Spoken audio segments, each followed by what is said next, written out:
Início de semana bom é esse aqui no nosso Você Bonita. Sabe por quê? A gente vai conversar agora com o Dr. Roberto Navarro, que é nutrólogo e hoje vai falar da dieta anti-barriga. Tem coisa melhor? Seja bem-vindo, doutor. Tudo bem? Boa tarde. Tudo. Prazer em recebê-lo. Olha, doutor Roberto Navarro veio ao programa, tem uns 15 dias mais ou menos, né? Foi no feriado. E foi um sucesso. Aliás, ele explica muito bem isso que é bacana. Então, ele sugeriu a gente passar para o pessoal aí de casa como manter a dieta anti-barriga, que é o que a gente precisa. Homens e mulheres precisam disso, né, doutor? É verdade. Por onde começamos, então? Onde é o início desse nosso papo anti-barriga? Vamos lá, porque é complexo esse tema, o metabolismo em si, que leva a pessoa a desenvolver a barriga com mais facilidade. É complexo, mas vamos tentar resumir aqui os principais pontos, tá? Tá bom. A gente chama esse quadro, onde a pessoa começa a engordar, ficar com a barriga grande, de síndrome metabólica, que é uma condição que predispõe a doenças cardíacas, ao diabetes, aumento da pressão arterial. E a própria síndrome metabólica predispõe a pessoa a ganhar mais peso ainda, ficar ainda com mais obesidade. Uma bola de neve. Uma bola de neve. Então, primeiro, acho que para ficar mais fácil, Carol, eu tenho que falar pelo menos de como o corpo funciona quando a gente come, o que ele faz com o alimento que a gente come, né? Para onde ele destina esse alimento. E depois a gente tem que utilizar essa energia que a gente comeu do alimento, né? A gente come, estoca o alimento, a energia do alimento, e depois a gente precisa utilizá-lo. Porque se a gente só estoca, provavelmente a gente vai só engordando. Entendi. Então o corpo, para evitar isso, nos dá o direito de também utilizar reserva de gordura, que a gente deposita no corpo. Então vamos lá, quando a gente come, a primeira coisa é haver absorção do alimento. E quando a gente come o carboidrato, a proteína, a gordura, numa refeição, tudo é digerido e começa a ser absorvido lá no intestino. Quando começa a circular no teu sangue, principalmente a glicose que vem do carboidrato, depois nós vamos falar bastante dos carboidratos, essa glicose é uma energia que precisa ter direcionado para algum lugar. E aonde a gente precisa dessa glicose? Dentro das nossas células. Não adianta ficar boiando no sangue porque não tem função. Se ela ficar boiando no sangue, o que pode acontecer? Aí você tem uma taxa de açúcar tão alta no sangue que você é um diabético. O que é um diabético? Que não seja uma taxa de açúcar excessiva no sangue. Então essa glicose tem que entrar principalmente para os órgãos onde o gasto é maior, onde essa energia da glicose é fundamental. Todas as células precisam da glicose, mas as células do músculo são as que mais precisam dessa glicose, e as células do cérebro. Tanto que a gente fica um pouquinho sem glicose e a gente tem hipoglicemia e fica até desmaio, tontura, mal-estar. Então, quem tem quem destina essa glicose para dentro das células é a insulina. É um hormônio importantíssimo, que tem que existir. Uma vez comendo, a glicose entrando no sangue, a insulina é liberada. E a insulina vai jogando toda essa glicose para dentro da célula. Até o momento em que, na verdade, a insulina é um hormônio estocador. Ele destina o combustível que você comeu para os lugares onde precisa. Glicose para ser queimada nas células, e estoca um pouquinho de glicose em saquinhos, que a gente chama de glicogênio. Esses saquinhos de glicose ficam como uma pequena reserva. Para momentos em onde essa glicose já não está mais no sangue. Ela é estocada no fígado, o glicogênio estocado nos músculos. Para os momentos que a gente precisa tirar de algum lugar. Porque a gente não come o tempo inteiro. A gente não fica 24 horas do dia na frente do prato. Então, o intervalo entre uma refeição e outra, como funciona? Destinou tudo, comi, a glicose está no sangue, a insulina foi liberada, jogou tudo para dentro da célula. E quando acabar essa glicose? O corpo precisa manter energia. Então, entra um outro hormônio, Carol, muito interessante, que a gente chama de contrarregulador da insulina, chamado, é um nomezinho feio, chama glucagon. O que esse hormônio faz? Ele já faz o efeito inverso, ele vai buscar as tuas reservas até você comer de novo. Aí se começa todo o processo. Então, para você não entrar em hipoglicemia, para você utilizar o estoque do que você acumulou, esse tal glucagon é importante. Independente do alimento que a gente tem ingerido. Independente. Existem alguns estudos que dizem que a proteína estimula um pouco mais a liberação do glucagon. Por isso que a dieta que você capricha um pouco mais na proteína facilita esse passo. Então o que vai acontecer? Se você ingere um alimento onde a liberação, só que para o glucagon ser produzido, precisa da queda da insulina, Esse tal glucagon só é liberado pelo próprio pâncreas assim que a insulina atinge um nível bem baixinho no sangue. Nesse momento é que se libera o glucagon. Então, se você ingere um alimento que permite uma liberação excessiva de insulina, O pico de insulina depois de uma refeição, se durar muito tempo pelo esse estímulo exagerado, e vou falar dos alimentos que levam esse estímulo exagerado, não vai produzir o glucagon. Você vai comer de novo e ainda não atingiu o nível basal da insulina. Entendi. O teu corpo passa a ser um grande estocador de energia. E aí está o perigo. O perigo. Porque e a barriga vai crescer. Porque o que vai acontecer? Esse quadro de insulina persistentemente alto começa a fechar os receptores, porque para a insulina acoplar nos músculos, onde a gente mais gasta energia no músculo. Tá? Esse quadro de receptor que não deixa a insulina acoplar, a gente chama de resistência à insulina. Para onde, se a insulina não consegue acoplar no receptor do músculo para jogar a glicose para dentro, o que ela vai fazer com tanta glicose sobrando? Ela pega 3 moléculas de glicose e transforma numa moléculazinha chamada triglicérides. Que é gordura. Ele pega a energia da glicose e transforma num combustível chamado triglicérides, que é gordura que mora onde? Dentro do seu adipócito. Dentro das suas células de reserva. E aí? Principalmente na região do abdômen, que é preferencial. É por isso que quando muitas mulheres olham, às vezes, no espelho, ganharam uns quilos e falam, nossa, mas a minha perna continua igual, o meu braço continua igual, mas a minha barriga cresceu. Exatamente. É por isso. É por esse quadro metabólico. Doutor, onde os alimentos entram nessa história? Em que eles podem nos ajudar e nos atrapalhar, é claro, né? É verdade. Vamos lá. Então, Você quer começar com o café da manhã? Eu quero falar assim, primeiro, quais os alimentos que mais estimulam a insulina. Que são os carboidratos com alto, que a gente chama de índice glicêmico alto. Aliás, quem tiver curiosidade, entre em qualquer buscador da internet e coloca índice glicêmico dos carboidratos. Vão abrir várias páginas. Clica alguma delas e tem Eu tenho uma tabela dessa na muitas cozinha. pessoas já estão aprendendo a fazer isso. Você tem todos os carboidratos nessas tabelas, porque, aliás, vamos descobrir o que é o carboidrato. Tem gente que fala, não sabia que a fruta era carboidrato, que o chuchu era carboidrato. E tem uma pontuação que se dá a esses carboidratos, chama índice glicêmico, que varia de 1 a 120. Os que têm numeração acima de 70, que a gente chama de índice glicêmico alto, são os maiores estimulantes da insulina. E são esses que a gente deveria evitar. Tem que tomar cuidado. Então, quais são o que está acontecendo na dieta ocidental moderna? A gente passou a ingerir muitos carboidratos com alto índice glicêmico.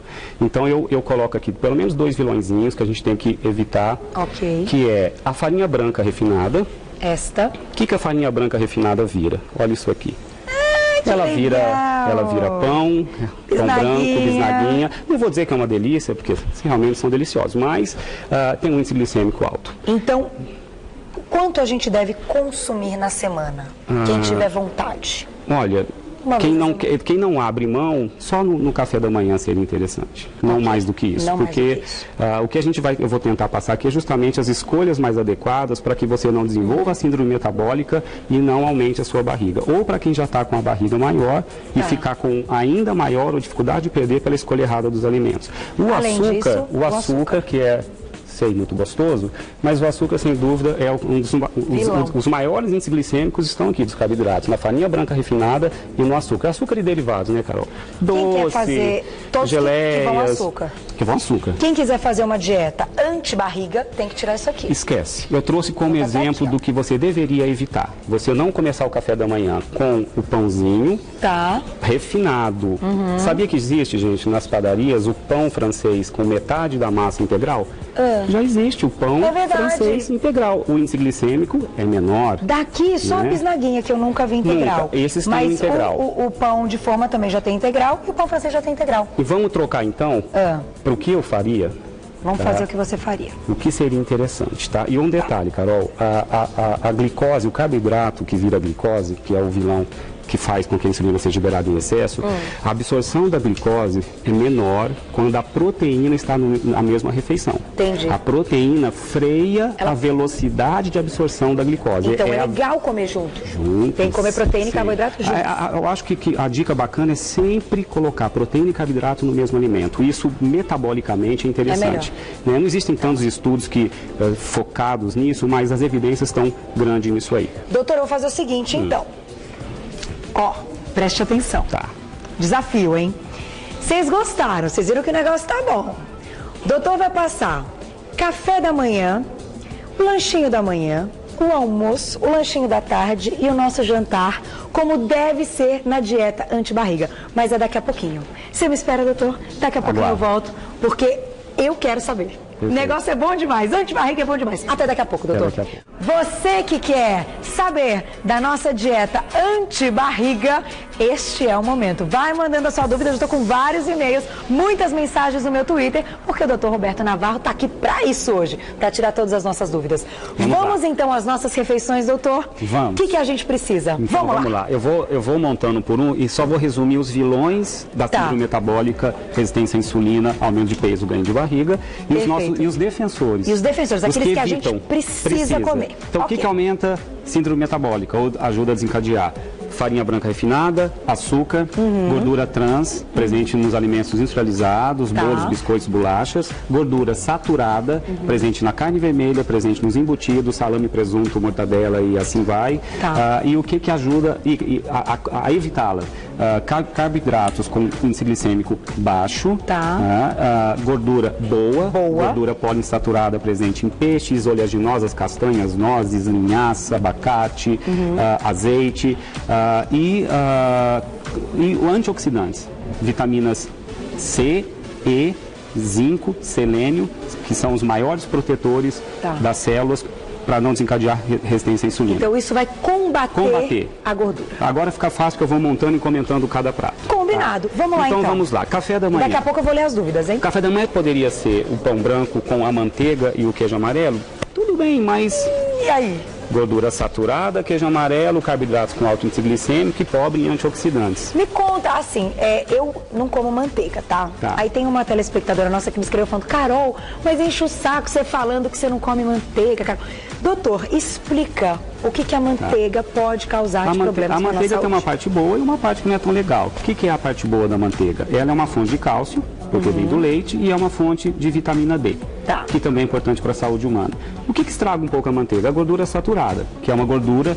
a gente hoje diz que o quadro que leva à obesidade, Carol, é um quadro inflamatório. Certo. A ciência hoje está entendendo o que acontece nas células. Não é essa inflamação que dói e machuca, não. Dentro das nossas células. E tem alimentos que estimulam um grupo de substâncias chamadas citocinas pró-inflamatórias, que detonam toda essa... que levam, inclusive, a uma resistência à insulina. E a gordura saturada aumenta a citocina pró-inflamatória. Entendi. Que está na manteiga. Agora, se a pessoa não está com peso acima, não tem síndrome metabólica, não tem o colesterol está ok, a manteiga em pequenas proporções, não tem problema, Carol, é tudo questão de quantidade. Eu não vou morrer porque peguei uma colherzinha de chá de manteiga e passei no meu pão de manhã. Agora, aquele que capricha demais... Que põe em todas as receitas. Todas as receitas, exatamente. É o volume que estraga. Um pouquinho não traria problema. Posso fazer a primeira? Gente, olha isso, mas é dúvida que não acaba mais. Eu vou fazer a primeira, tá? Meu nome é Jéssica, ela mora em São Paulo. Beijo, Jéssica. Doutor, eu estudo à noite, almoço no meu serviço mais ou menos 1h30 e só vou comer de novo quando eu saio do serviço às 6h30. O que eu posso comer na rua indo para aula? Essa vida é dura aqui. Vai para o trabalho, vai para a aula, é um momento que exige uma atenção. Verdade. Aliás, nem deveria ficar muitas horas sem comer, viu? Aí tá errado, então. Tá erradíssimo. O corpo gasta energia quando a gente come. A gente mastiga o alimento, ingere, depois sofre digestão, o alimento tem que ser absorvido no intestino, isso sofre um gasto. O gasto energético despendido pelo alimento é importante, a gente tem que comer a cada 3 horas. Isso é fundamental para você gastar muito do que você come. E o que ela pode? Eu escolheria, é lógico que sempre a combinação da proteína com carboidrato melhor. Então eu levaria na bolsa, não sei se um lugar onde ela possa até primeiro deixar na geladeira antes de sair de casa, né, para quando estiver já na rua não ficar tão quente, um iogurte. O iogurte é bacana, tá aqui o iogurte. Porque o iogurte ele tem o carboidrato e a proteína junto. Agora um iogurte de preferência é desnatado, né, porque você vai evitar a gordura saturada do leite integral, que é pró-inflamatório. Então eu pegaria o desnatado. Hoje existe já no mercado, gente, o iogurte de soja. A indústria alimentícia não tem lactose. Aliás, Carol, bom você falado isso, né? Todo mundo tem um pavor da lactose, né? E chegou a ser modismo achar que leite faria mal para todo mundo. Eu, como nutrólogo, não posso divulgar isso de maneira enfática, porque tem pacientes que não têm intolerância à lactose, que não têm alergia à caseína e que podem consumir por ser uma fonte rica de cálcio. Tem muitas pessoas que só têm um cálcio no leite, né? Agora, sem dúvida, para quem tem intolerância à lactose ou alergia ao leite, a soja é o grande substituto. E a indústria hoje se preocupou com o sabor, né? Porque antes falava em soja, meu Deus, que coisa horrorosa é essa? E agora é saboroso. Saboroso, né? Tem indústrias que lançaram potinhos de iogurte de soja maravilhosos, é uma boa opção, porque a soja também respeita a proporção de carboidrato com proteína. Olha que bacana. Para cada 1 grama de carboidratos, você no mesmo alimento tem 0,8 gramas de proteína, a absorção é mais lenta da glicose e a insulina é liberada em menor proporção. Que foi aquilo que você explicou no início do programa. Por isso eu quis explicar no começo. Vamos fazer o seguinte, doutor? Ou uma barrinha de proteína também. Nosso tempo voa, que é uma coisa, fico enlouquecida, e meio que não acaba mais. Vamos mostrar então uma opção bacana de um almoço e de um jantar. Almoço e jantar? Que eu acho que é a maior dúvida da galera. Tá. O almoço e o jantar. Então vamos lá. O almoço eu colocaria como fonte de carboidrato. Isso aqui é tudo de bom, Carol. Que é o arroz 7 cereais. Tá. Porque além de ter o arroz integral, ele tem outros grãos com baixo índice glicêmico. Com índice glicêmico que não é tão alto. Que vão quebrar, então, esse momento da glicose. Isso, porque se você escolhesse um arroz convencional, tudo bem, ele é gostoso, mas o índice glicêmico do arroz tradicional é muito maior. O integral tem sempre índice glicêmico mais baixo, é sempre melhor para liberar menos insulina. Eu ficaria com um arroz integral. Esses 7 cereais é uma opção porque está associado com quinoa, está associado com trigo integral. É uma delícia com arroz selvagem, que é esse mais escurinho. Essa salada maravilhosa, os antioxidantes, isso aqui é tudo. Antioxidantes diminuem citocinas pró-inflamatórias, diminuem resistência à insulina. Os antioxidantes estão nas cores, Carol. Olha quanta opção se tem. Eu vou deixar isso aqui, porque eu acho que para passar ali, deixa o câmera pegar aqui. Aquele salmãozinho ali vai bem no almoço? Eu escolhi uma fonte proteica, aqui o carboidrato, com os legumes, uma mega salada de folha verde temperada com limão. Limão é antioxidante. Uma dica também para fazer tempero, gente. A pimenta vermelha é termogênica. Quem não gosta, tudo bem. O que é alimento termogênico? Que otimiza o teu gasto. Você também consegue perder peso com mais eficiência se aumentar a ingesta de alimentos termogênicos. A gente pode colocar um pouquinho no arroz, essa pimenta, desse alho. Utilize dentro da culinária na melhor maneira que você tiver. Aqui estão os legumes, né, que não tem um índice glicêmico tão alto, né?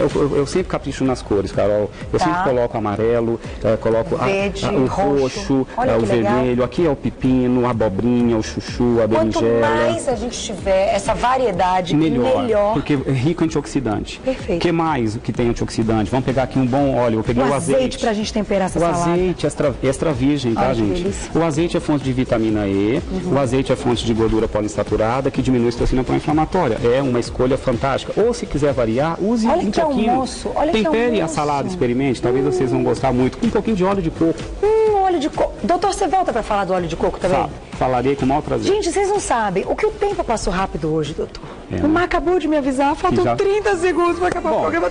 Você vai voltar muito. Eu fiquei sabendo que o doutor Roberto Navarro vai virar nosso colaborador. Opa, vai ser um prazer. Que estará aqui sempre, que foi fantástico. E você vai responder os e-mails. Chegaram vários e-mails. Então, em outra oportunidade, ele vai voltar, a gente vai falar mais. Aliás, esse é um assunto que não acaba nunca. Eu acho que a gente tem que ter espaço sempre para poder falar sobre saúde, alimentação e, claro, a dieta antibarriga, que é tudo de bom, né, doutor? Semana que vem, se quiser, ele volta, viu, Luzinho? Semana que vem ele volta de novo para falar da antibarriga. A gente faz o jantar, faz o café da manhã, o que vocês quiserem. Vai mandando sugestão que a gente vai fazer a sugestão de vocês.